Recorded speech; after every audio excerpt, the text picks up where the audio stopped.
इते वाके अहम खबर ॾियूं पिया। खानपुर महर वेझो ज़मीन जी मालकी तां लुंड बिरादरी में झेड़े जी वीडियो वायरल थी आहे। वीडियो में इहो ॾिसी सघिजे थो त हिकु धुर डंडा खणी ज़मीन खेड़ण जी कोशिश करे थी त ॿी धुर पहुची वञे थी।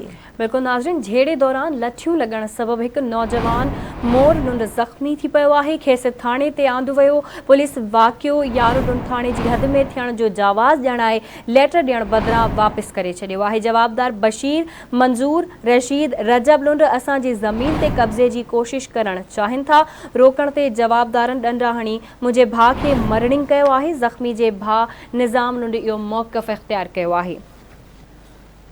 इन हवाले से तफ़सील मालूम कंदासीं। काज़ी ख़ादिम असां सां लाइन ते मौजूद आहे। जी काज़ी ख़ादिम, इन हवाले से तफ़सील ॿुधाइजो।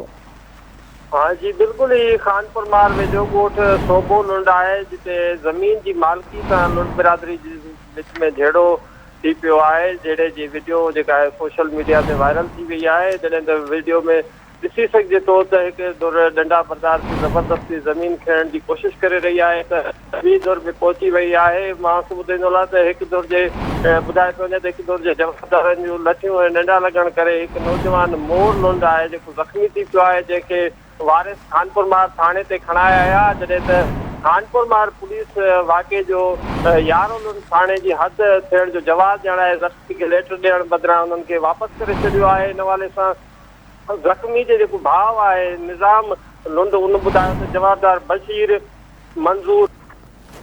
ठीकु आहे, मुंहिंजी महिरबानी काज़ी ख़ादिम तफ़सील खां।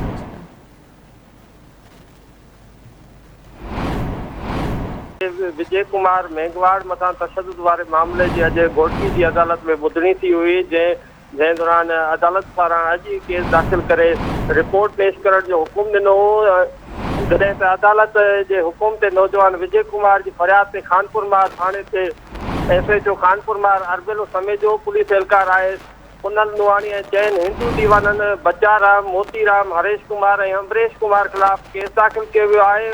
मूंखे ॿुधाईंदो लाइ त हीअ अटकल 3 हफ़्ता अॻु ॼाणायल हिंदू दीवाननि मथां नौजवान विजय कुमार मेंगवाड़ मथां पुलिस ज़रिए तशद्दुद कराइण जो इल्ज़ाम हो। नौजवान विजय कुमार मेंगवाड़ मूजिबि त हिंदू बाकर हिंदू सेठनि पाण थाणे ते वेही पुलिस हथां वेछाइण तशद्दुद करायो। मुतासिर नौजवान विजय कुमार मेंगवाड़ हिंदू सेठनि तोड़े पुलिस जी ज़ातियुनि ख़िलाफ़ इहा अदालत में पटिशन पिणु दाख़िल कराई। जंहिं बाद अॼु अदालत केस जी ॿुधणी कई। ॿुधणी कंदे SHO ऐं एहलकारनि समेत चइनि हिंदू सेठनि ख़िलाफ़ केस दाख़िल करण जो हुकुम ॾिनो हो। अदालत ठीकु आहे, मुंहिंजी महिरबानी काज़ी ख़ादिम तफ़सील खां आगाह करण जे लाइ।